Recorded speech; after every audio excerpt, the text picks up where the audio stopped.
कमाए हुए धन में बहुत लोगों का लीगल अधिकार होता है। जैसे हमारी कमाई पर अधिकार किसका है?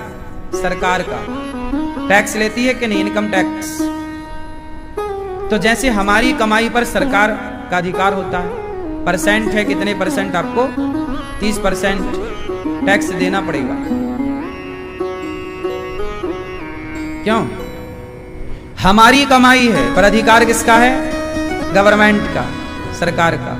उसी तरह हमारी कमाई में सरकार का भी अधिकार है, उसका भी हिस्सा है। ये जो उड़ने वाले पशु हैं या पक्षी हैं, उड़ने वाले जो पक्षी हैं और ये पशु हैं, जो पशु पक्षी हैं, यह भी हमारी कमाई के अधिकारी हैं। इसलिए हमारे यहाँ पक्षियों को दाना और कुत्ते और गाय को रोटी हम सनातनियों के यहाँ से सदा निकलता चला आया है। तो हमारी कमाई में सरकार का भी हिस्सा है, पक्षियों का भी हिस्सा है दाने के रूप में, गाय का भी और कुत्ते का भी हिस्सा है रोटी के रूप में, और हमारी कमाई में हमारे पितरों का भी हिस्सा होता है श्राद्ध और तर्पण के रूप में, कि आप उनके नाम का श्राद्ध करें, तर्पण करें, उनके नाम से अन्नदान करें, भागवत सुने। ये जो आपका भागवत में खर्चा होता है, पिंडदान और इत्यादि पितरों के लिए कार्य में जो खर्चा होता है ना, ये खर्चा उनके ही अधिकार का है। जैसे सरकार टैक्स, ऐसे पितर भी चाहते हैं कि आप हमारे लिए कुछ कमा के, कमाई का कुछ हिस्सा पितरों के लिए, कुछ हिस्सा गाय के लिए, कुछ हिस्सा पक्षियों के लिए, कुछ हिस्सा दीन दुखी के लिए, कुछ हिस्सा जरूरतमंदों के लिए, कुछ हिस्सा सरकार के लिए, बचा हुआ अपने बच्चों और अपने परिवार के लिए। यही तो गृहस्थ आश्रम है जो सबका हिस्सा निकाले। हमारे यहाँ गृहस्थ में भी एक शब्द जुड़ता है, सदगृहस्थ। हम कैसे हैं? हम सदगृहस्थ। एक होता है गृहस्थ। आजकल तो देखो गृहस्थ का कॉन्सेप्ट रहे ही नहीं। आज तो हस्बैंड वाइफ रहे हैं और हम दो हमारे दो। अब कौन कहता है कि हम सदगृहस्थ? अब तो लोग कहते हैं हमारी फैमिली है। फैमिली का अर्थ भी वही है, लेकिन उसमें सद कहां जुड़ा है? सत्य जहां जुड़ जाए वही सत्य है। इसलिए हमारे यहां क्या जुड़ा है? हम कैसे हैं? सुदामा कैसे थे? सदगृहस्थ थे। भगवान राम कैसे हैं? सदगृहस्थ हैं। क्या है? देखो, भाषाएं वही हैं, बात फीलिंग की है, भावनाओं की है। जैसे आंटी और चाची, दोनों का मतलब एक है, लेकिन दोनों शब्दों में बहुत अंतर है, भावनाओं का अंतर है। हमारे यहाँ जब चाची कहा जाएगा ना, तो चाची, एक चाची अपनी चाची माँ की तरह है। क्यों? चाची मतलब माँ, माँ के तुल्य है कि नहीं? एक अपनापन है चाची में, आंटी में वो अपनापन नहीं है, जबकि दोनों का मतलब एक ही है, भाषा अलग है। हाँ या ना? जैसे आंटी और चाची दोनों का मतलब एक ही है, भाषा अलग अलग है। इसी तरह आप गृहस्थ, फैमिली, सदगृहस्थ, सबका मतलब वही आ रहा है, लेकिन एक भावनात्मक दृष्टि से देखा जाए तो सदगृहस्थ का मतलब अलग ही निकल कर आएगा। सदगृहस्थ कौन है? जिनके यहां सदा सत्य के हिसाब से गृहस्थी चलती हो। हमारी गृहस्थी किसके हिसाब से चलनी चाहिए? सत्य के हिसाब से। सत्य क्या है? कि हम अपने अपने हिस्से अलग अलग निकाल कर रखें। आजकल हम लोग सारा खाना चाहते हैं। कुत्ते की रोटी भी खुद खा जाएंगे, गाय की रोटी भी खुद खा जाएंगे। जो ज्यादा लड़ने झगड़ने वाले होते हैं ना, समझ लो इसने कुत्ते की रोटी जरूर खाई है। शाम हुई, सवेरा हुआ, बस भाव भाव भाव भाव करना। इसकी अम्मा ने कुत्ते वाली रोटी इसी को खिला दी, आखिरी वाली। बच्चों को आखिरी वाली रोटी नहीं खिलानी चाहिए, वो कुत्ते की है ना, वो जो खाएगा वो कुत्ते की तरह व्यवहार करेगा। पहली रोटी भी नहीं खिलाना चाहिए, पहली रोटी निकालो, वो गाय की है। जिसका अधिकार जहां है, देखो हमें दूसरे का अधिकार छीनना नहीं चाहिए।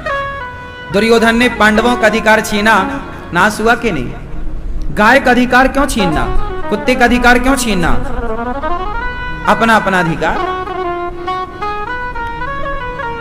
इसलिए हमारे पुराने हमने देखे हैं, लोग जब भोजन करने बैठते थे तो एक रोटी निकालकर अलग रख देते थे, उसमें थोड़ा चावल, थोड़ी दाल, थोड़ा साग, जो भी, और निकाल के गाय के नाम के अलग रख। पुराने लोग, मैंने जैसा देखा है कुछ लोगों, अलग रोटी निकाल के रख देते थे। कितने धार्मिक थे पहले के लोग, कितनी भूख लगी है और वो रोटी निकालना नहीं भूल रहा है। देखिए पहले का व्यक्ति कितना पवित्र था, इसलिए पहले के लोग बहुत सुखी थे। अशांति आज की तरह नहीं थी। आज संपन्नता है, धन है, पर शांति कहां है? आप भी हो सके तो गाय का हिस्सा निकाला करो पर डे। गौरी गोपाल गौशाला है, आप अपनी तरफ से गाय को यहां रोटी भेज दिया करो। आपके गली मोहल्ले में नहीं है तो गौरी गोपाल गौशाला में एक गाय आप गोद ले लो और सवेरे रोज स्मरण कर लो कि हमारी रोटी गाय तक पहुंच गई। आप रोज गाय के लिए रोटी की सेवा पहुंचा दिया करो।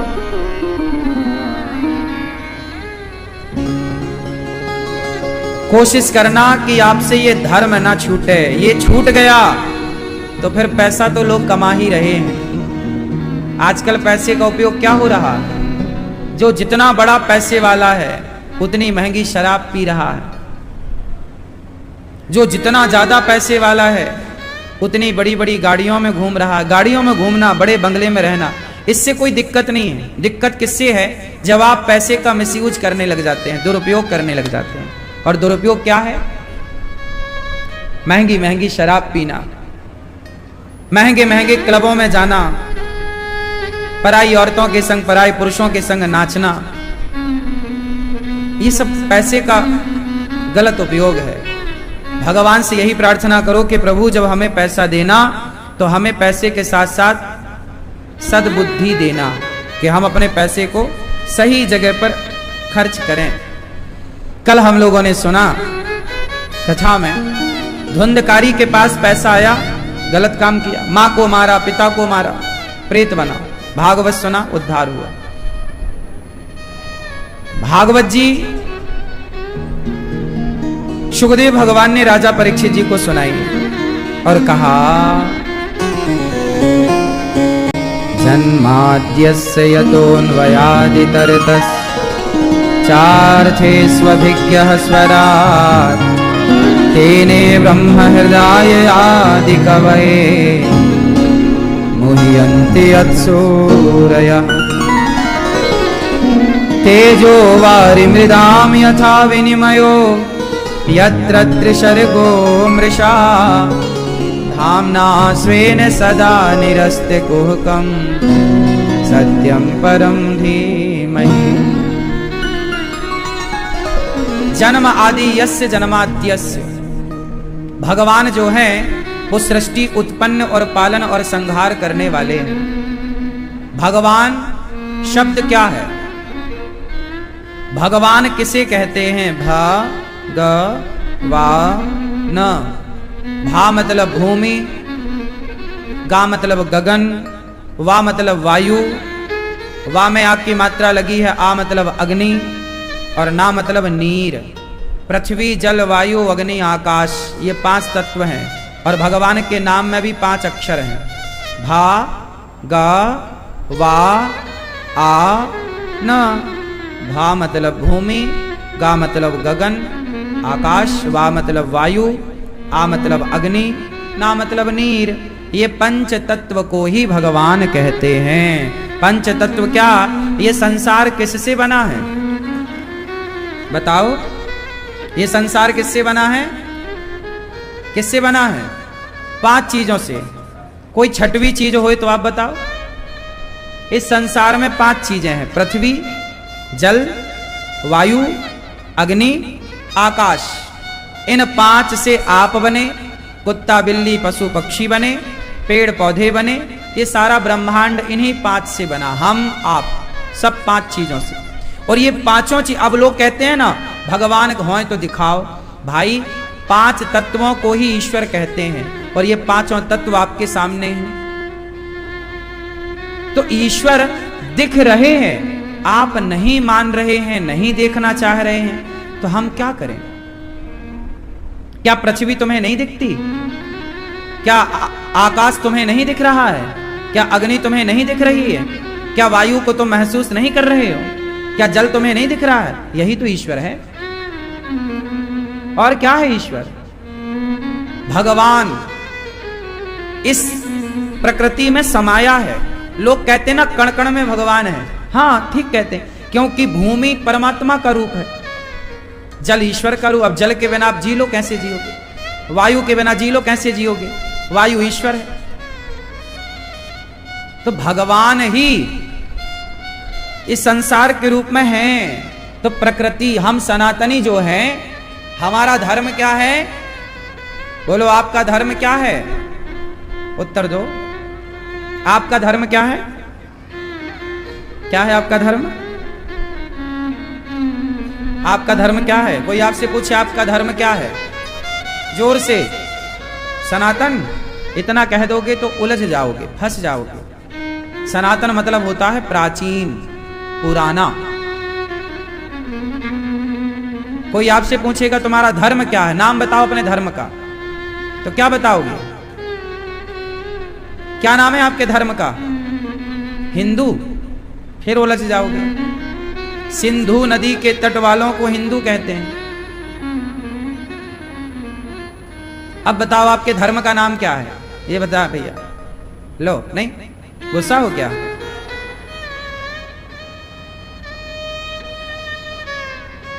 ये हमारी छहों पीली मैया बताएंगी। बताओ आपके धर्म का नाम क्या है? सोचिए कितनी सिंपल बात है। आप सनातनी हैं, हिंदू हैं, लेकिन आपसे सवाल कोई कर ले कि तुम्हारे धर्म का नाम क्या है, तो क्या बताओगे? ऐसे ही चुपचाप बैठे रहोगे तो लोग कहेंगे लो कैसे सत्संगी हो, तुम्हें तो कुछ आता ही नहीं है। ये बेसिक सवाल हैं, मैं तो हर बार इनका उत्तर देता हूं। क्या होगा आपको यदि पढ़ेंगे नहीं, सुनेंगे नहीं, कैसे चलेगा काम? हमारे धर्म का नाम है सत्य, सनातन। सत्य ही सनातन है। क्या है आपका धर्म? क्या है? क्या बोलते हैं पूरी बात? सत्य सनातन धर्म की सत्य। आपके धर्म का नाम क्या है? हमारे धर्म का नाम है सत्य। सत्य ही धर्म है। गोस्वामी जी लिख रहे हैं, धर्म न दूसर सत्य समाना। धर्म क्या है? सत्य ही धर्म है। हरिश्चंद्र मर गए, बिक गए बाजार में, काहे के लिए? बोलो, सत्य के लिए। मर गए दशरथ जी, काहे के लिए? वनवास चले गए राम जी, काहे के लिए? झूठ के लिए कि सत्य के लिए? इसलिए तुम्हारा और हमारा धर्म क्या है? सत्य ही धर्म है। धर्म ही सत्य है। अब आप कहो कि क्या धर्म की एक ही परिभाषा है? ना, धर्म की बहुत सारी परिभाषाएं हैं, जिनमें मुख्य 3 हैं। याद कर लो, काम आएगा। धर्म किसे कहते हैं? सत्य को धर्म कहते हैं। धर्म किसे कहते हैं? दया को धर्म कहते हैं। दया धर्म का मूल है। तीसरा, धर्म किसे कहते हैं? परहित सरिस धर्म नहीं भाई, परहित ही सबसे बड़ा धर्म है। सबसे बड़ा धर्म क्या है? परोपकार। परोपकार मतलब सबकी सेवा ही सबसे बड़ा धर्म है। ये धर्म है। आजकल लोग अज्ञान में जी रहे हैं, जी कर मर जाते हैं लोग, उन्हें पता ही नहीं चलता कि हम संसार आए किस लिए। आपसे मैं सवाल कर लूं कि आप लोगों का जन्म संसार में क्यों हुआ है? कोई उद्देश्य तो लेकर आए होंगे ना आप लोग। आप पैदा भये तो बताओ भगवान ने आपको संसार में क्यों भेजा है, क्या हेतु है, क्या उद्देश्य है, क्या करने आए हो, क्या करने आए हो? टोपी वाले भैया बताएंगे क्या करने आए हो आप संसार में। ये भैया बताएंगे काली मूंछों वाले। हाँ, किसकी करते हो ना, करते हो ना। उत्तम। चश्मा वाले दादाजी बताएंगे हमारे क्या करने आए हो संसार में। कमाने, सेवा। आजकल के लोगों से पूछो क्या करने आए हो, लोग कहते हैं खाओ पियो मौज करो। खाओ पियो और मौज करो। अरे खाओ पियो मौज तो कुत्ते भी मौज कर रहे हैं तुमसे बढ़िया। यदि मौज ही करने आए हो तो तुमसे बढ़िया मौज में तो सुअर हैं। क्यों?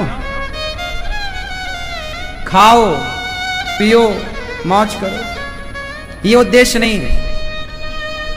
खाओ तो कुत्ता बिल्ली भी खाते हैं, पियो तो कुत्ता बिल्ली भी अपने मां का दूध पीते हैं। खाओ पियो, वो भी गंदगी चाटते रहते हैं। खाओ पियो मौज करो, तो मौज तो सुअर देखो एक बार में 10-10, 12-12 बच्चे पैदा कर लेते हैं। मौज है उनकी तो नहीं है।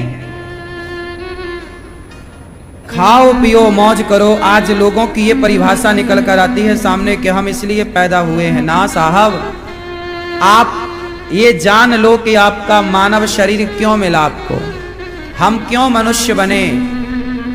3 काम सब करते हैं, खाना, सोना और बच्चे पैदा करना। ये तीनों काम पशु पक्षी और मनुष्य करते हैं। मनुष्य खाता है तो पशु पक्षी खाते हैं, मनुष्य सोता है पशु पक्षी सोते हैं, मनुष्य बच्चे पैदा करता है पशु पक्षी बच्चे पैदा करते हैं। ये 3 काम कॉमन है, सब करते हैं। तो आप मनुष्य क्यों बने?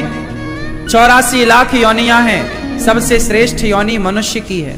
भगवान ने आपको सबसे उत्तम बनाया है, सबसे अच्छा बनाया है, सबसे बुद्धिमान बनाया है।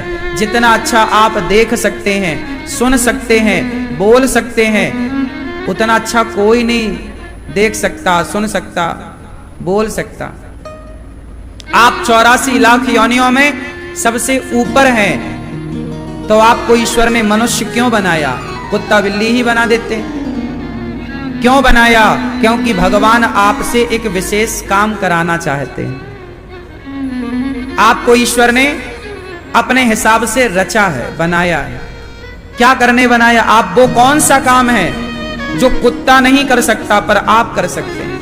वो कौन सा काम है जो पक्षी नहीं कर सकता पर आप कर सकते हैं? वो कौन सा काम है जो हाथी नहीं कर सकता आप कर सकते हैं? बताओ वो कौन सा काम है जो 84 लाख योनियों में और कोई नहीं कर सकता, केवल आप कर सकते हैं? बताओ वो कौन सा काम है? ये मैया बताएंगी, हमारी झपकियां लेने वाली मैया। चलो बताओ वो कौन सा काम है जो 84 लाख योनियों में और कोई नहीं कर सकता, केवल मनुष्य कर सकता है? क्या है उत्तर? उत्तर ये मैया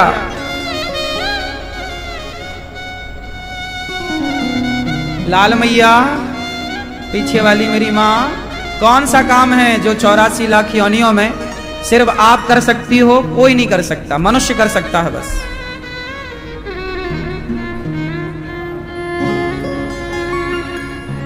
सेवा। सेवा तो कुत्ता बिल्ली भी अपने बच्चों की खूब करते हैं, पशु पक्षी नहीं करते सेवा। चिड़िया जाती है दाना लाती है अपने बच्चों के मुंह में डालती है, सेवा तो वो भी है उनकी। कौन सा काम है? वैसे आपका ये उत्तर सही था, गलत नहीं है, फिर भी और दीजिए उत्तर। धर्म।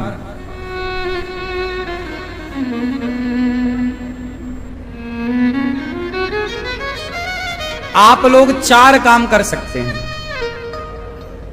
मनुष्य हो ना, आप 4 काम कर सकते हैं। और ये चारों काम, इन चारों में कुछ काम कुत्ता बिल्ली भी कर सकते हैं, कहीं इक्का दुक्का देखने को मिलता भी है, लेकिन आप प्रॉपर कर सकते हैं। उन 4 काम में पहला काम है, आप इंसान हैं, आपके अंदर क्या है, सभी में बांटकर खाने की भावना है। बंदर जो होता है ना, उसे केला दोगे ना तो वो अपने बच्चे को नहीं खिलाएगा। बंदरिया बच्चे के केला छीन के खा जाएगा और उसे छाती से लिपटाएगी, तू दूध पी, बस खाने नहीं देती उसे। कुछ भी खाने को दोगे वो खुद खाएगी, बच्चे का छीन के खा जाएगी, नहीं खाने देती वो।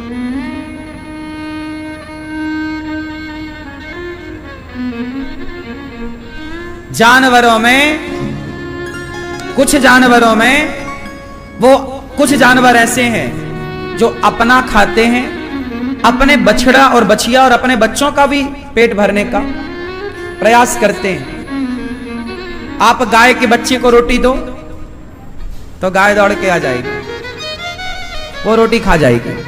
उसके अंदर ये नहीं है कि मेरा बच्चा खा रहा है तो वो खा ले, नहीं। आप कुत्ते के पिल्ले को रोटी डालो, दौड़ के कुत्ती आ जाएगी, कुत्ता आ जाएगा, वो रोटी खा जाएगा। उनको ये नहीं लगता कि ये मेरे बच्चे हैं, ये खाएं। लेकिन एक इंसान है, हम भूखे रहकर भी अपने बच्चों को, और सिर्फ अपने बच्चों को नहीं, राजा रंती देव 64 दिन से भूखे थे और आज उनको खाने को कुछ मिला तो एक चांडाल कुत्तों को लेकर आया, बोला कि महाराज हम बड़े भूखे हैं, कुछ खाने को दो। राजा रंती देव आज 64 दिन बाद उन्हें खाने को कुछ मिला था और कोई मांगने और आ गया कि दे दो। अपार भूख थी, पर उन्होंने कहा कि कोई मांग रहा है, तो उन्होंने अपनी थाली खिसका दी। चांडाल ने खाया तो उनकी पत्नी ने कहा, चांडाल ने कहा भी और भूख लगी है, उन्होंने अपनी पत्नी ने भी उनको चांडाल को खिलाया।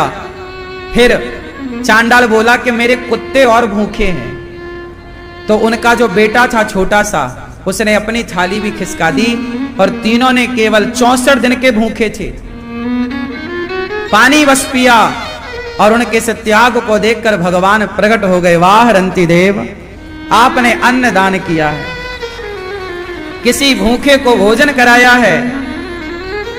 आज भी एक थाली भोजन देने के कारण युगों युगों तक राजा रंती देव को लोग जानते हैं। जरा सा भोजन दान दिया था। इसलिए मैं आपसे कहता रहता हूं, गौरी गोपाल आश्रम में जो अन्न क्षेत्र चलता है, कर लेना ये अन्न क्षेत्र की सेवा, बंटवा देना अन्नदान। ये अन्नदान युगों युगों तक तुम्हारा साथ देगा, ये तुम्हारा पुण्य सदा तुम्हारे संग रहेगा। राजा रंती देव ने कौन सा भंडारा बांटा था? अपने सामने की थाली ही तो उठाकर दी थी। केवल क्या रहा होगा उस थाली में? 4 रोटियां रही होंगी, थोड़ा साग रही होगी, थोड़ा चावल रहा होगा। इतना देने के बाद उनको आज तक, क्यों जानते हैं? क्योंकि वो खुद भूखे थे। दिन 2 दिन की भूख नहीं थी, 64 दिन की भूख थी। फिर भी भूखे रहकर भी औरों को खिलाना, ये काम कुत्ता बिल्ली नहीं कर सकता सिवाय मनुष्य के। ये विशेषता है मनुष्य में।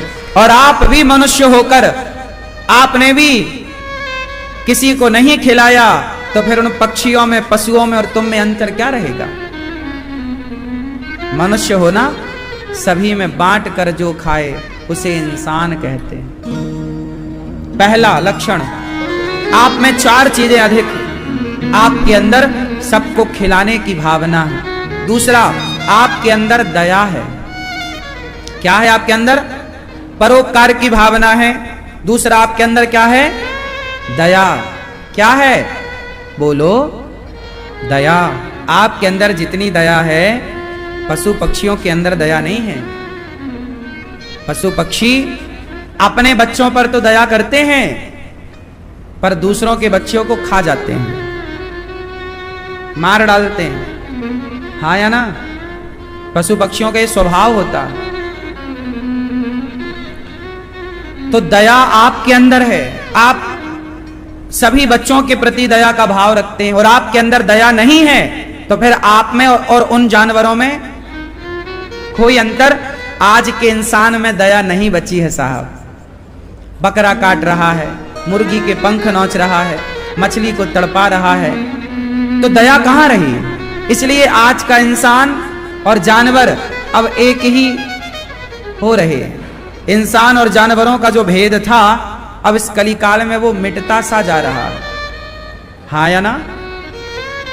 दया। तीसरा, आप सत्य बोल सकते हैं। आप क्या बोल सकते हैं? सत्य। कुत्ता, बिल्ली, पशु पक्षी ये तो बेचारे बोल ही नहीं सकते, तो सच और झूठ का तो इनके पास ऑप्शन ही नहीं। आप सत्य बोल सकते हैं। तो आपको ईश्वर ने मनुष्य बनाया, आप सत्य बोलने के लिए मनुष्य बने हैं, दया करने के लिए मनुष्य बने हैं, सबकी सेवा करने के लिए मनुष्य बने हैं। और चौथा काम जो आप कर सकते हैं वो कोई नहीं कर सकता। आप मनुष्य हैं, आप भगवान का चिंतन करके आत्म कल्याण कर सकते हैं, अपना लोक परलोक संवार सकते हैं। ये काम कुत्ता, बिल्ली, पशु पक्षी की योनि से होना कठिन है। मनुष्य भगवान की आराधना कर सकता है। कुत्ता कैसे आराधना करेगा? कुत्ता कैसे ध्यान लगाएगा? आप ध्यान कर सकते हैं। आप मनुष्य होकर देवता हो सकते हैं। आपके पास मनुष्य से देवता होने का ऑप्शन है, पर कुत्ते के पास कुत्ते से देवता होने का ऑप्शन नहीं है। बोलो हाँ या ना? इसलिए आप मनुष्य हैं, ऐसा कर्म कीजिए कि आप देवता बन जाएं, जीते जी देव कहलाएं। मरने के बाद तो सब बढ़िया होगा, जो जीते जी बढ़िया। जिसका वर्तमान अच्छा है उसका भविष्य अच्छा है, जिसका वर्तमान बिगड़ा उसका भविष्य बिगड़ा। इसलिए हम मनुष्य हैं, बड़े भाग्य मानुष तन पावा, सुर दुर्लभ सद ग्रंथ निगावा। तो जन्माद्यस्य जन्म आदि यस्य जन्माद्यस्य, जिस परमात्मा ने हमें उत्पन्न किया, पालन किया, संहार किया, वो सब कुछ जानने वाले भगवान हैं। ऐसे भगवान जो चार्थेष्वभिज्ञः स्वराट स्वानैव राजते स्वराट, जिन्हें सूर्य चंद्रमा से प्रकाश लेने की जरूरत नहीं, खुद भगवान इन्हें प्रकाशित करते हैं। जिन पर मुह्यन्त यत् सूर्यः ब्रह्मा इत्यादि मोहित हो गए बड़े बड़े कवि, ऐसे भगवान को हम अपने हृदय में धारण करके उनको ध्यान करते हैं। सत्यम परम धीमहि, उनका धीमहि मतलब अपनी बुद्धि में उस परमात्मा को धारण करते हैं, अपने हृदय में भगवान कृष्ण को स्थापित करते हैं। सत्यम परम धीमहि धर्मः प्रोज्झित कई तवोत्र परमो निर्मत्सराणाम सताम, वेद्यम वास्तवमत्र वस्तु शिवदम तापत्रयो नमोलिनम्। धर्म क्या है? भागवत जी यही तो बताती हैं। सवई पुंसाम परो धर्मो यतो भक्ति रदोक्षजे, अहै तुक्य प्रतिहता ययात्मा संप्रसीदति। धर्म क्या है? अभी आपको हमने बताया, सेवा, दया, धर्म। भगवान के अवतार कितने हुए? अनेक रूप रूपाय विष्णवे प्रभु विष्णवे। हमारे भगवान अनेक रूपों में हैं, अनेक नामों से जाने जाते हैं। भगवान के कितने नाम हैं? बोलो, कितने नाम? अनेक। कितने रूप? अनेक। आप सबके रूप में कौन है? भगवान। तो भगवान के कितने रूप हैं? कोई इंसान में इतनी ताकत नहीं है कि वो भगवान के रूपों को गिन सके। हरि अनंत, हरि कथा अनंत, कहाँ ही सुनहि बहुविधि सब संत। मैया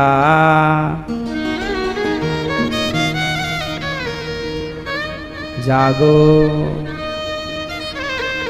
सुबह हो गई, चंदा मामू सो गए, सूरज चाचू जाग गया। मंदिर उसके काम करने से, उसके गलत काम करने से पूरे समाज की श्रद्धा बिगड़ जाएगी। वो धर्म की हानि है। और आपके गांव मोहल्ले की कोई गलत महिला जो बिल्कुल गलत ऑलरेडी है, वो किसी के संग भाग जाए तो आपके धर्म की हानि ना होगी भाई, वो तो ऐसी थी ही।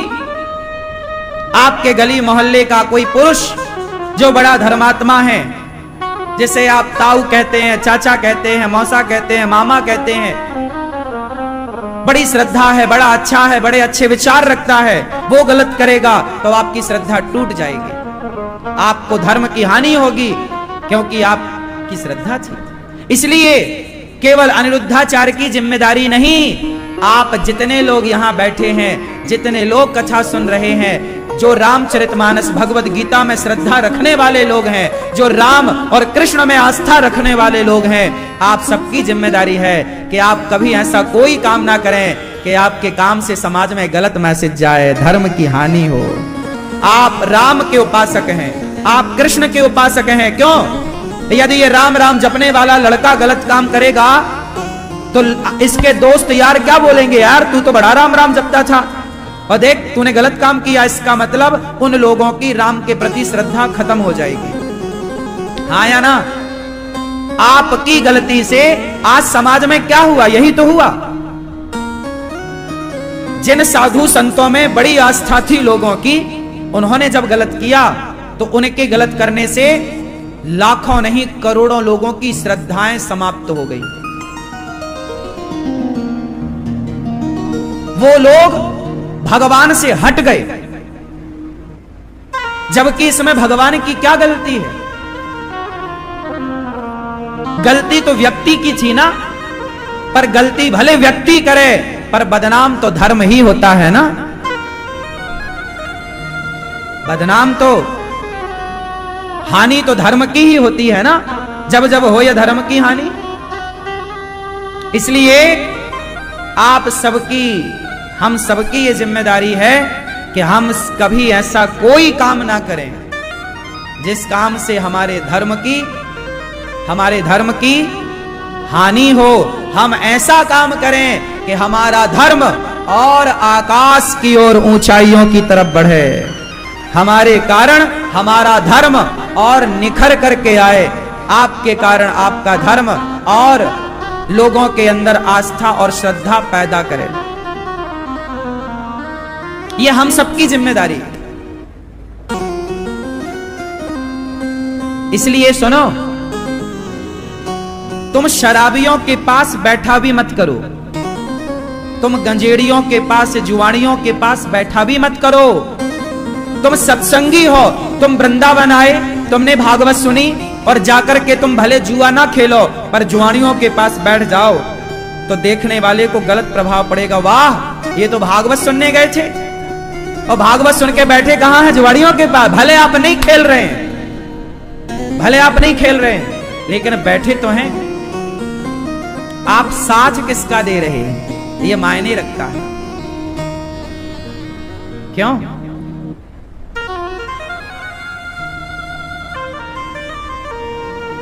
मायने रखता है। आप बलात्कार, कोई लड़का बलात्कार कर रहा है और कोई दूसरा लड़का केवल खड़ा है, वो उसने बलात्कार नहीं किया, उसने कुछ भी नहीं किया, स्पर्श नहीं किया, लेकिन चूंकि खड़ा था तो अपराधी वो भी कहलाएगा कि नहीं? उत्तर दो। पुलिस पकड़ के ले जाएगी, केस चलेगा कि नहीं? मतलब गलत करना तो गलत है, गलत के आसपास खड़े होना भी गलत है। इसलिए कहते हैं गलत संगति से बचो, गलत संगति से बचो, खड़े भी हो जाओगे। आज अनिरुद्धाचार्य जाए और शराब की दुकान में केवल खड़ा हो जाए, मैं शराब ना खरीदूं ना पीऊं, केवल खड़ा हो जाऊं, तो देखने वाले लोग कहेंगे कि महाराज जी खड़े हैं। इसका अर्थ लोग यही निकालेंगे कि भाई आप पीते होंगे, तब तो वहां खड़े हैं। मतलब आपके खड़े होने मात्र से प्रभाव पड़ा कि नहीं? बोलो हाँ। इसलिए कहा कैकई माता की बुद्धि मंथरा ने पल भर में बिगाड़ दी। बोलो हाँ। कैकई माता की बुद्धि मंथरा ने पल भर में बिगाड़ दी। और मंथरा कैकई वो मां जिन्होंने राम को अपना दूध पिलाया। कैकई तो वो माता है जिन्होंने राम को अपना दूध पिलाया, गोद में रखा, भरत को गोद में रखा, दूध पिलाया। राम को दूध पिलाने वाली माता की यदि कुसंग से बुद्धि भ्रष्ट हो गई तो हमारी तुम्हारी कुसंग से बुद्धि भ्रष्ट हो जाएगी, इसमें कोई आश्चर्य नहीं है। को न कुसंगति पाए न साही, कुसंग पाकर कौन नहीं बिगड़ा, नाम बताओ। लोहे का टुकड़ा पानी में डूब जाता है, पर वही लोहे का टुकड़ा नाव की संगत कर ले तो पार हो जाता है और पार लगा देता है। बस मेरी मां अपने बच्चों को संसार की कुसंगति से हटाकर सत्संग से, कथाओं से जोड़ देना, तो वो स्वयं भी पार होंगे, औरों को भी पार लगाएंगे। सत्संग की नौका से जुड़िएगा, वरना डूबने की स्थिति तो समाज में दिख ही रही है।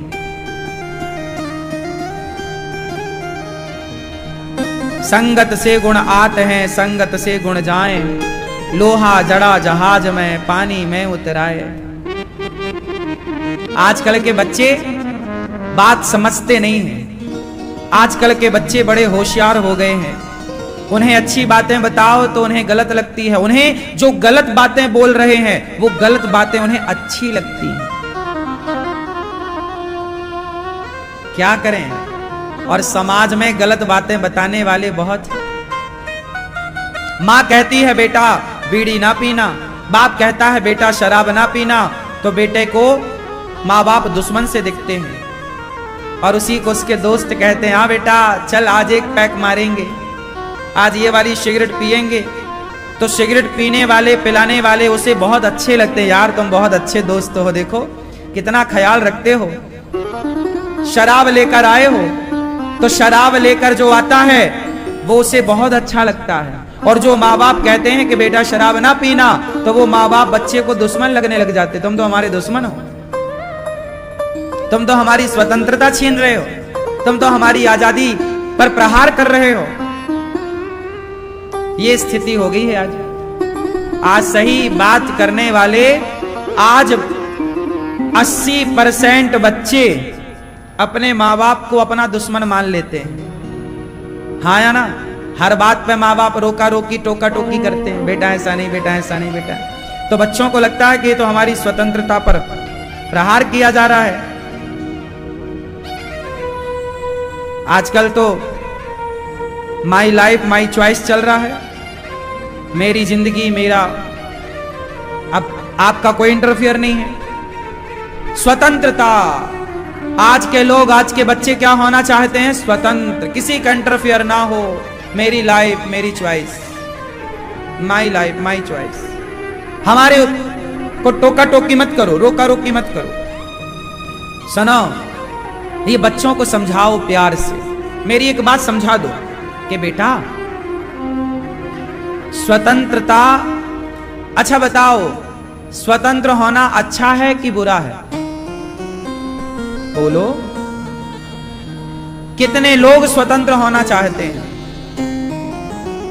हाथ उठा के बताओ, कितने लोग स्वतंत्र होना चाहते हैं अपनी मां, अपने बाप की रोका रोकी, टोका टोकी से?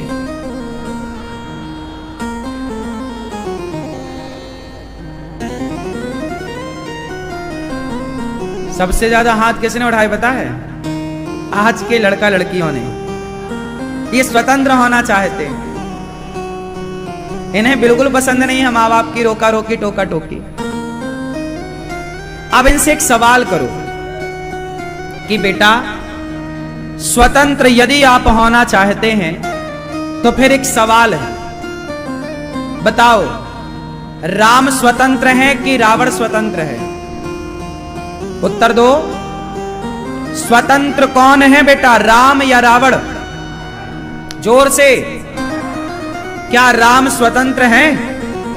स्वतंत्र तो रावण था, जो किसी भी महिला को उठाकर ले आता था, उसके साथ दुराचार करने की रावण और अन्य महिलाओं के साथ कोशिश भी की होगी।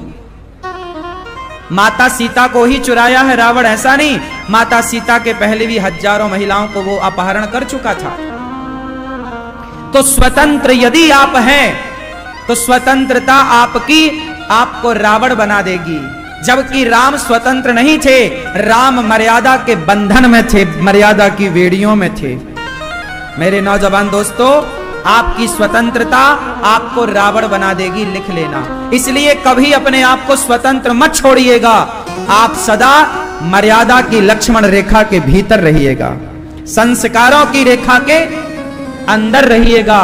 आपकी स्वतंत्रता, अरे पतंग जब तक धागे से जुड़ी होती है आकाश में ऊंचाइयों तक पहुंचती है, और वह धागे की स्वतंत्रता से जब धागे से कट जाती है और स्वतंत्र हो जाती है तो हिचकोले खाते हुए पतंग नीचे आ जाती है।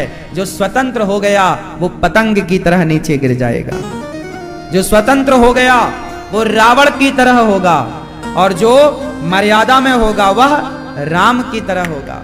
अच्छा, स्वतंत्र कौन था, माता सीता या शूर्पणखा? बोलो, कौन स्वतंत्र है? जो स्त्री स्वतंत्र होगी वह शूर्पणखा हो जाएगी। मर्यादा के बंधन में तो माता सीता है, इसलिए जो नारी मर्यादा के बंधन में रहेगी वो सीता होगी, जो मर्यादा की रेखा में रहेगी वो सीता होगी, और जो स्वतंत्र होगी वह शूर्पणखा हो जाएगी। इसलिए आप बताओ बच्चों को कि स्वतंत्रता का मतलब क्या है और बंधन का मतलब क्या है। स्वतंत्रता, मैं स्वतंत्र होना नहीं चाहता, मुझे बंधन में रहना अच्छा लगता है। सामाजिक दबाव, माता पिता का दबाव, सोचिए कि जिसके ऊपर समाज का कोई दबाव ना होगा, माता पिता का दबाव ना होगा, वो संतान कैसी होगी?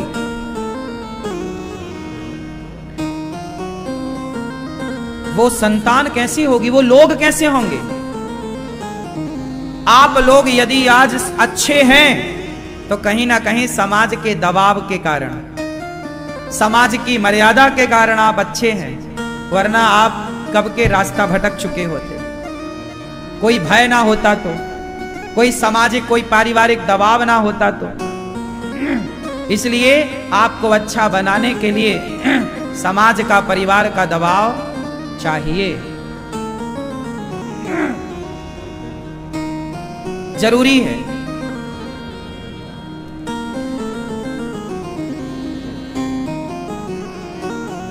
भगवान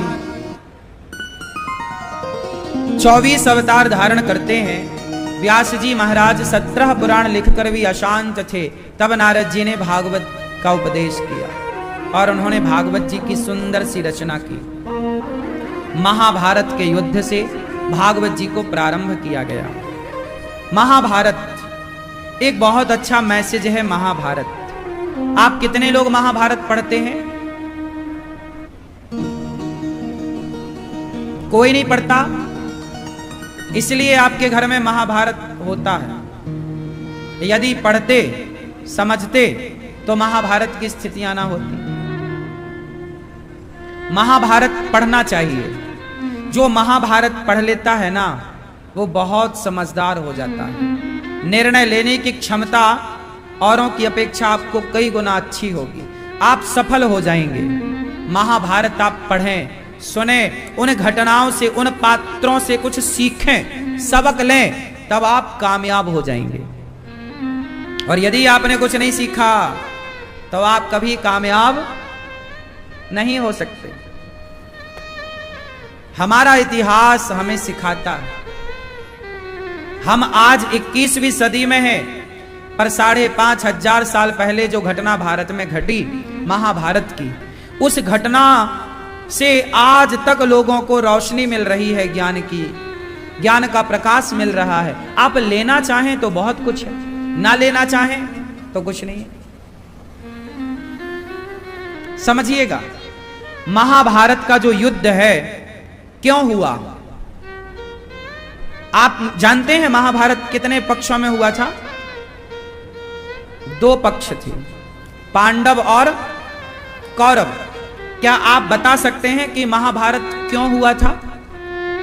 बेटा आप बताओ, महाभारत क्यों हुआ था? ये मैया झपकी लेने वाली मैया के बगल में बहन, बताओ बेटा, महाभारत क्यों हुआ था? हाँ, दादाजी बताएंगे हमारे चश्मा वाले, बताओ महाभारत क्यों हुआ था? हाँ, साम्राज्य के लिए, ठीक कहा आपने। आप बताइए क्यों हुआ महाभारत? नहीं पता? आप नहीं थे ना, इसलिए आपको नहीं पता।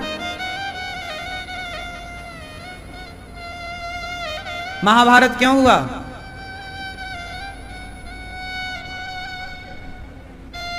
कारण क्या था, क्यों हुआ? हाँ, महाभारत क्यों हुआ? इसका सिंपल सा उत्तर है, महाभारत क्यों हुआ? महाभारत इसलिए हुआ क्योंकि जरूरत से ज्यादा लोभ आ गया दुर्योधन को, कौरवों को। लोभ इतना कि जो मेरी संपत्ति है वो तो मेरी है, आपकी वाली भी मुझे मिल जाए, पांडवों की भी मुझे मिल जाए। जब व्यक्ति जरूरत से ज्यादा लोभ करता है तो सर्वनाश की तरफ पहुंचता है, सर्वनाश के रास्ते पर चल पड़ता है। जब नाश मनुज पर छाता है, पहले विवेक मर जाता है। इसलिए कहता हूं, जितना आपको बंटवारे में मिला है उतने में खुश रहो। दूसरे की 1 इंच जमीन लेने की कोशिश मत करना। आपने यदि इतना लिया है तो ईश्वर की अदालत में वो केस चालू हो जाएगा और इतने के बदले आपको बहुत कुछ चुकाना पड़ेगा। बेईमानी तुमने की है तो शायद हम ना तुम्हें ध्यान देकर देखें, शायद हम न्याय ना करें, शायद हम ना सुने, हम ना देख पावें, पर भगवान सबको देख रहे हैं। ईश्वर के घर बहुत देर है पर अंधेर नहीं है। इसलिए भाई का एक रत्ती हिस्सा मत लेना। जो तुम्हें मिल जाए पिता के द्वारा संतुष्ट हो जाना। आप अपनी मेहनत पर विश्वास करो, पिता के बंटवारे पर विश्वास कम करो, पिता की संपत्ति पर नजरें कम रखो, अपनी मेहनत पर ज्यादा भरोसा करो। आप अपनी मेहनत से कमाओ, अपने बल से कमाओ, इतना कमाओ कि पिता के टुकड़ों पर पलने की जरूरत ही ना पड़े। मेरी पर्सनल मानसिकता कहती है, ये मेरा पर्सनल विचार है कि पिता के टुकड़ों पर नहीं पलना चाहिए। क्या कहते हैं आप? अरे आपकी रंगों में पानी भरा है कि खून भरा है? कुछ कमाते क्यों नहीं हो? कुछ लोग रोते हैं, हमारे पिता ने हमें कुछ नहीं दिया, हमारी सास ने तो चम्मच तक नहीं दिया। रोने से क्या पाओगे? क्यों कायरों की तरह रोते हो? क्यों नहीं खड़े हो जाते? क्यों नहीं चल पड़ते अपने रास्ते पर? क्यों तुम्हें अपनी भुजाओं पर भरोसा नहीं है? पानी भरा है क्या तुम्हारे शरीर में खून की जगह? क्यों नहीं चलते? क्यों नहीं कमा लेते? क्यों बाप के नाम पर रोते हो? क्यों लोगों के नाम का रोना रो रहे हो?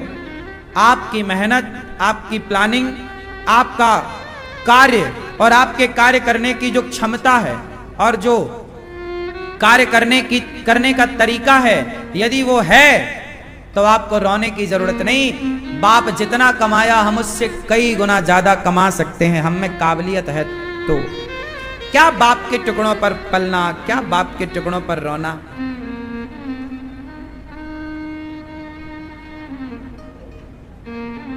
जंगल का शेर जो होता है ना मेरी मां,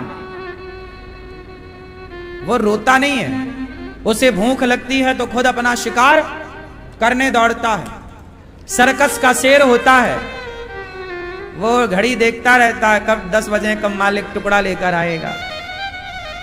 सर्कस का शेर जो होता है ना, वो मालिक के टुकड़ों पर पलता है। जंगल का शेर मालिकों के टुकड़ों पर नहीं पलता। बनो तो जंगल का शेर बनना, सर्कस के शेर में क्या रखा है? सर्कस का शेर मतलब बाप के टुकड़ों पर, पापा मोबाइल दिला दो, पापा गाड़ी दिला दो, पापा बच्चे स्कूल गए हैं फीस दे दो 5,000 रुपया। बच्चे तुमने पैदा कर लिए और फीस चुकाने की भी ताकत नहीं है तो काहे कर लिए बच्चे पैदा? थोड़ा रुक जाते, पहले फीस भरने की व्यवस्था कर लो। बाप के भरोसे बच्चे पैदा किए हो क्या? कितने नालायक हैं। ऐसा क्या पढ़ लिया तुमने कि तुम बिल्कुल निकम्मे हो गए, अपनी औलाद की फीस तक नहीं भर पा रहे हो? अरे आज लोग रोते हैं ना, काम नहीं है महाराज जी, रोजगार नहीं। अरे भाई, आज भी करने वालों के पास बहुत काम है और ना करने वालों के पास केवल रोना है, रोना। आज जो लोग रो रहे हैं ना, काम नहीं है, ये वो लोग हैं जो काम करना ही नहीं चाहते, केवल रोने का ठेका लिए हैं। ये लोग रोएंगे बस। काम करने वालों के लिए बहुत काम है आज भी। क्यों जी, बात सही है? इसलिए आपकी काबिलियत, आपकी योग्यता आपको आगे ले जाएगी। आपके पास डिग्रियां कितनी है मायने नहीं रखती, आपकी काबिलियत क्या है ये मायने रखती है। आपके हाथों में हुनर कितना है ये मायने रखता है। आपकी कार्यशैली कितनी है ये मायने रखती है। आपका तजुर्बा कितना है काम करने का ये मायने रखता है। डिग्रियां और तजुर्बा ये दोनों अलग विषय हैं साहब। जरूरी नहीं है कि जिसके पास डिग्रियां हो वो तजुर्बा रखता हो, और तजुर्बे वाला कई बार डिग्री वाले से ज्यादा काम करता है, डिग्री वाले से ज्यादा पैसा कमाता है तजुर्बे वाला। इसलिए साहब तजुर्बा पाओ, अनुभव।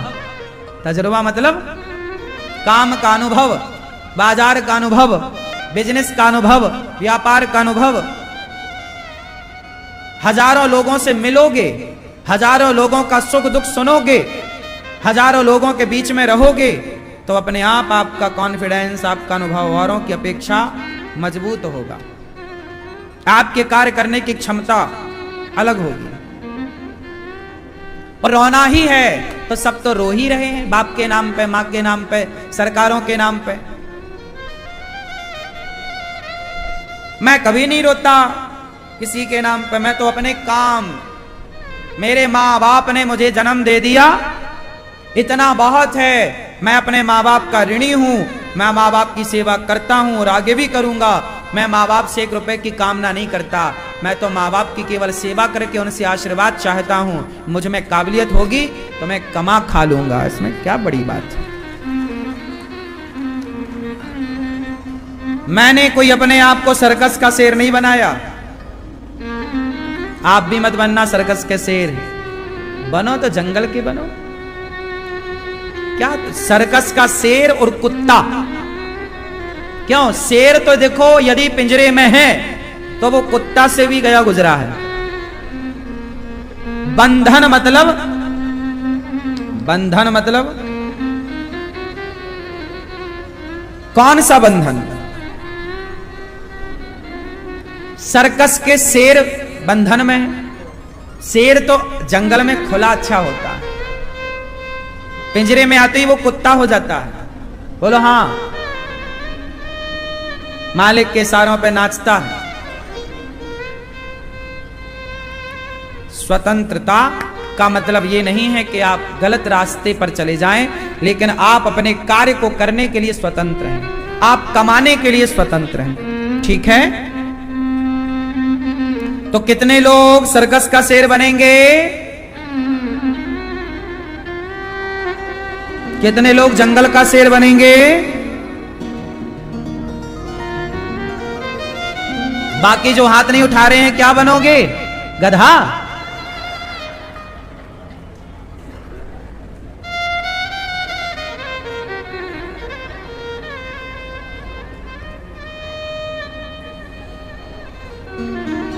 वेद व्यास जी ने महाभारत से बात शुरू की। महाभारत क्यों हुआ? सवाल यह था। सही सही बंटवारा हो जाता तो महाभारत ना होता। आज भाई भाइयों में जितना भी झगड़ा होता है वो पिता की गलती से होता है। ये बात सही है कि गलत है? बोलो हाँ या ना। यदि बाप मरने के पहले सही बंटवारा कर दे तो भाई भाई को झगड़ा करने की क्या जरूरत पड़े। आजकल के कुछ बाप ऐसे होते हैं बंटवारा करते ही नहीं और तय हो जाते हैं, और बंटवारा किए बिना तय हो गए तो फिर इनकी औलाद आपस में ढिसुम ढिसुम करके तय हो जाएगी। फिर उनकी औलाद की औलाद फिर कोर्ट कचहरी का चक्कर लगाती लगाती मर जाएगी। कोई आर्थिक उत्थान ना हो पाएगा। इसलिए आप जितने बुजुर्ग यहां बैठे हैं, यहां से जाते ही सबसे पहला काम करना कि बच्चों का बंटवारा कर देना। बंटवारा कर तो देना, पर यह जरूर लिख के जाना बंटवारा में तुम्हारा खेत ये, तुम्हारा खेत ये, पर यह तुम्हें पूरा तब मिलेगा जब तुम मेरी सेवा करोगे, और जब मैं मर जाऊंगी या मर जाऊंगा तब तुम्हारा है, वरना बेटा पहले ही लेके तुम्हें कहे चलो चलो।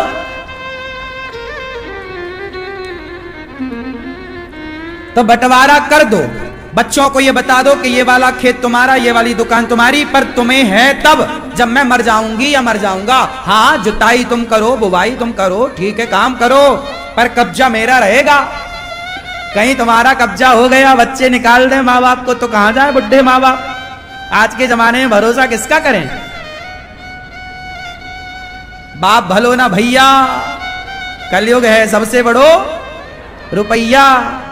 कलयुग है ना साहब, युग के हिसाब से बातें करनी चाहिए। आजकल ऐसा ही होता है। इसलिए बेटा आप सारे लोग अपने अपने बच्चों का बंटवारा कर दो। बच्चों को यह पता लग जाए कि ये वाला खेत मेरा है, ये वाला खेत मेरा नहीं है, ये वाली दुकान मेरी है, ये मेरी, ये उनको क्लियर हो जाए आपके जीते जी। एक लाइन लिख दो कि ये सब कुछ बंटवारा तो हो गया, पर बाद में चढ़ेगा तुम्हारे नाम तब जब मैं मर जाऊंगा। मतलब मेरे ना रहने पर ये सब तुम्हारा है। बंटवारा कर दो। बात सही है कि गलत है? भाई तुम मर गए और वो बंटवारा ना कर पाए, बच्चे लड़े, नहीं मुझे ये वाला चाहिए, मुझे ये वाला, तो वो लो विवाद का घर बन जाएगा। आपस में वो बच्चे लड़ेंगे कि कमाएंगे खाएंगे। जिनके घरों में कोर्ट कचहरी चल रही है उन घरों की तरक्की नहीं हो पाती। जिन घरों में आपस का विवाद चलता है वो घर कभी भी सक्सेस नहीं हो पाते। आदमी को आगे बढ़ने के लिए ना घर का सपोर्ट चाहिए, घर का किचकिच नहीं चाहिए। यदि घर का किचकिच है तो आप कभी तरक्की कर ही नहीं सकते, क्योंकि पूरा ध्यान आपका घर के झगड़े में रहेगा। फिर आप काम को कब करेंगे? और काम करने की भी एक उम्र होती है साहब। 25 साल से लेकर के 35-40 साल तक काम करने का टाइम कर लो, इसके बाद तुम हांफने लग जाओगे। क्यों? इसके बाद तुम्हारी सांसें, फिर ढलता सूरज हो जाएगा। सही है? ये उम्र है, कमाओ खाओ नाम कमाओ। इसी उम्र में तुम यदि झगड़े में उलझ गए तो तुम्हारा विकास रुक जाएगा। समझदार लोग ना झगड़े में नहीं उलझते। तू मुझे गाली दे रहा, देता रहा, मैं उलझूंगा नहीं। हाँ, आपने हमें देखा होगा, लाखों लोग हमें गालियां दें, कुछ भी हमें कोई कितना बोले, हम कभी नहीं उलझते। हम अपने लक्ष्य की तरफ आगे बढ़ते हैं, अपना काम करते हैं। कोई क्या कह रहा, कहां कहां ध्यान देंगे। दुनिया का काम है, या तो लोग हमें अच्छा कहेंगे या तो लोग हमें बुरा कहेंगे। तीसरा क्या कहेंगे? तीसरा कुछ कहने के लिए लोगों के पास ऑप्शन नहीं है। या तो आप अच्छा कह सकते हैं हमें, या तो बुरा कह सकते हैं। तो कुछ लोग अच्छा कहते हैं, कुछ लोग बुरा कहते हैं। ठीक है, जिसकी समझ में जो आता है वो कहता है। लेकिन मुझे फर्क नहीं पड़ता, आप अच्छा कहते हैं इससे भी, आप बुरा कहते हैं इससे भी। मुझे भगवान ने बनाया है सेवा के लिए। मैं मस्त माताओं के पांव दबाकर सबकी सेवा करता हूं, अपना काम करता हूं। ना मैं आपके अच्छाई में उलझता, ना मैं आपके बुराई में उलझता। मैं उलझ गया तो मैं कैसे अपना काम करूंगा? गुण दोष दृशिर दोषः, शास्त्र का वचन है। समझदार लोग, हम लोग शास्त्र पढ़ते ही नहीं है, शास्त्रों के वचनों का अनुसरण करते हैं। भागवत जी में लिखा है गुण दोष दृशिर दोषः।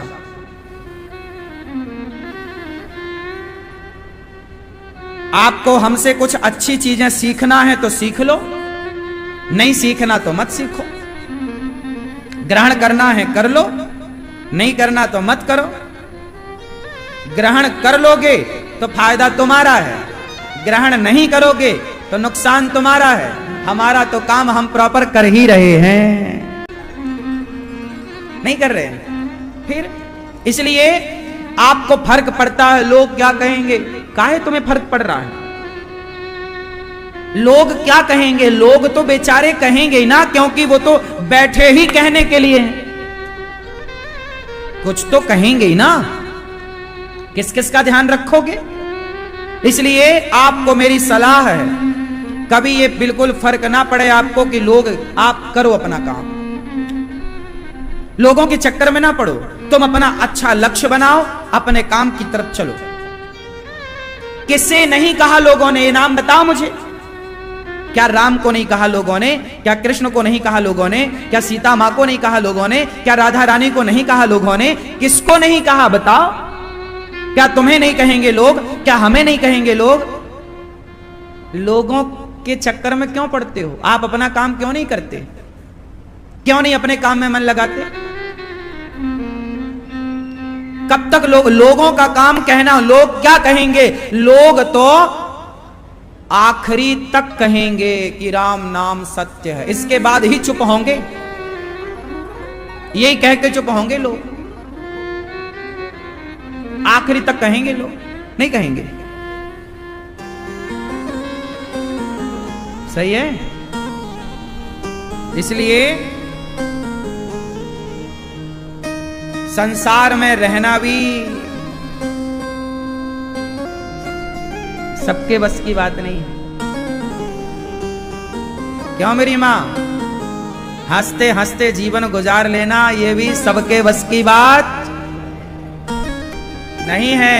हर परिस्थिति में प्रसन्न रहना ये सबके बस की बात।